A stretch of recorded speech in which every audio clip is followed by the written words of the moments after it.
నమస్తే. ఆంధ్రప్రదేశ్ రాష్ట్ర వాతావరణ శాఖకి స్వాగతం. నేను డాక్టర్ సగిలి కరుణాసాగర్, వాతావరణ శాస్త్రవేత్త, వాతావరణ కేంద్రం, అమరావతి.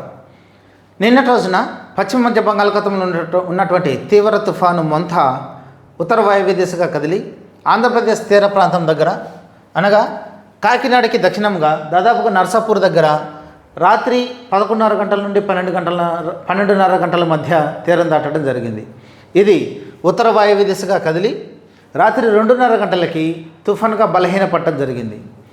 మరింత ఉత్తర వాయువ్య దిశగా కదిలి ఈరోజు ఉదయం 8:30 గంటలకి ఆంధ్రప్రదేశ్ మరియు తెలంగాణ పరిసర ప్రాంతాలలో కేంద్రీకృతమై తీవ్ర వాయుగుండంగా మరింత బలపడడం జరిగింది. ఇది రాబో 6 గంటల్లో మరింత ఉత్తర వాయువ్య దిశగా కదిలి వాయుగుండంగా మరింత బలహీనపడటానికి అవకాశాలు ఉన్నాయి. కాబట్టి ఈరోజు ఆంధ్రప్రదేశ్ రాష్ట్రానికి ఉన్నటువంటి వాతావరణ సూచనలు మరియు హెచ్చరికలు గమనించినట్లయితే తేలికపాటి నుండి ఒక మోస్తారు వర్షాలు మనకు కొన్ని చోట్ల కురిసడానికి అవకాశం ఉంది. మరి ముఖ్యంగా నంద్యాల, ప్రకాశం, పల్నాడు, ఎన్టీఆర్ ఈ జిల్లాలో 1 లేదా 2 చోట్ల మనకు భారీ నుండి అతి భారీ వర్షాలు ఈరోజు రావడానికి అవకాశం ఉంది.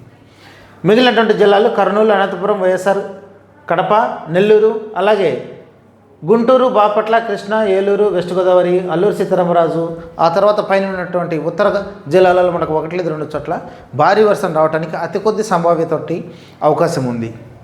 ఇక గాలులు చూసినట్లయితే ఈరోజు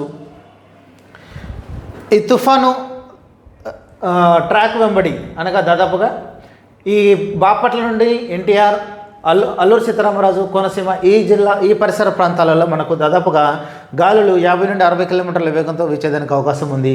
ఆ పక్కన ఉన్నటువంటి జిల్లాలలో మరికొద్దిగా తక్కువగా ఉండేదానికి అవకాశం ఉంది. ఈ గాలులు సాయంత్రానికి మరింత బలహీనపడి దాదాపుగా 35 నుండి 45 కిలోమీటర్లు, గరిష్టంగా 55 కిలోమీటర్ల వేగంతో గాలులు వీచేదానికి అవకాశం ఉంది. కాబట్టి ప్రజలు ఈ హెచ్చరికలను దృష్టిలో ఉంచుకొని అప్రమత్తంగా ఉండాలని హెచ్చరికలు జారీ చేస్తున్నాం. మరి ముఖ్యంగా నిన్నటి రోజున చాలా చోట్ల కూడా చెట్లు విరిగి పడిపోవటము, విద్యుత్ స్తంభాలు నెలకొరగటము, విద్యుత్కు అంతరాయం జరగడం జరిగింది. ఇవన్నీ రిజిస్ట్రేషన్లో ప్రభుత్వ అధికారులు నిమగ్నమైనగా ప్రజలందరూ సహకరించాలని, ఈ హెచ్చరికలను దృష్టిలో ఉంచుకొని ఇప్పుడే బయటికి రాకుండా ఉండాలని హెచ్చరికలు జారీ చేస్తున్నాం. ఈరోజు అతి కొద్ది వర్షం వచ్చినా కూడా నిన్న ఆల్రెడీ శాచురేషన్ అయింది కాబట్టి ఎక్కువగా వరద రావడానికి అవకాశం ఉంది. కాబట్టి జాగ్రత్తగా ఉండండి. నమస్తే.